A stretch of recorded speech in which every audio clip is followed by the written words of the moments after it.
তো hello friends, তো আমি আজকে কথা বলবো পৃথিবীর ইতিহাসে সবচেয়ে ভয়াবহতম যুদ্ধ নিয়ে। তো সেটি ছিল দ্বিতীয় বিশ্বযুদ্ধ।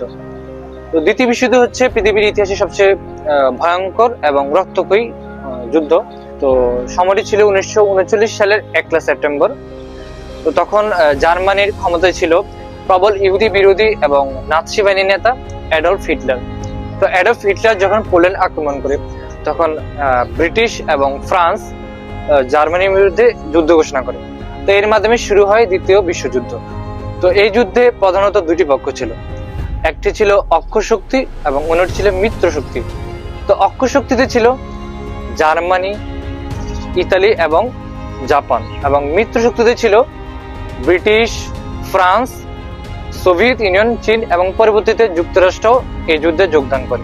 তো সেই সময় হিটলারের নেতৃত্বে ইউরোপের প্রায় অনেকগুলো দেশে জার্মানি দখল করে ফেলে, যেমন ফ্রান্স, ডেনমার্ক, নরওয়ে। তো অন্যদিকে জাপান এশীয় প্রশান্ত মহাসাগরীয় অঞ্চলে আগ্রাসন চালানো শুরু করে, বিশেষ করে চীন ও দক্ষিণ পূর্ব এশিয়া। তো 1941 সালে জাপান আমেরিকার পার্ল হারবার আক্রমণ করে, তো যার ফলে যুক্তরাষ্ট্র এই যুদ্ধে অংশ নেয় এবং যুদ্ধ পরবর্তীতে ভয়াবহ আকার ধারণ করে। তো এই যুদ্ধে প্রায় 8 কোটির মতো মানুষ প্রাণ হারায়, যাদের মধ্যে সাধারণ নাগরিক ছিল অসংখ্য। তো হিটলারের নেতৃত্বে লাখ লাখ ইহুদি, রোমা প্রতিবন্ধী এবং সংখ্যালঘুদেরকে কনসেন্ট্রেশন ক্যাম্পে হত্যা করা হয়, যে হত্যাযজ্ঞের নাম দেওয়া হয়েছিল হলোকাস্ট।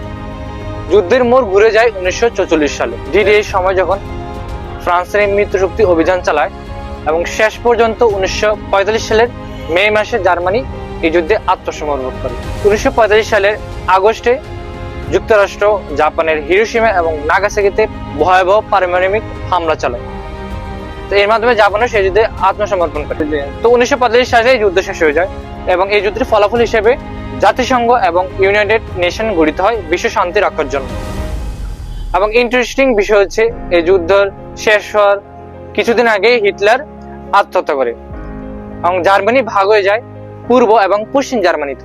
তো তখন বিশ্ব নতুন এক যুগে প্রবেশ করে, যেটা ছিল ঠান্ডা যুদ্ধের যুগ। এই যুদ্ধ শুধু একটা সময়কাল ছিল না, এটি ছিল একটি ভয়ঙ্কর শিক্ষা মানবতা এবং নৈতিকতার জন্য।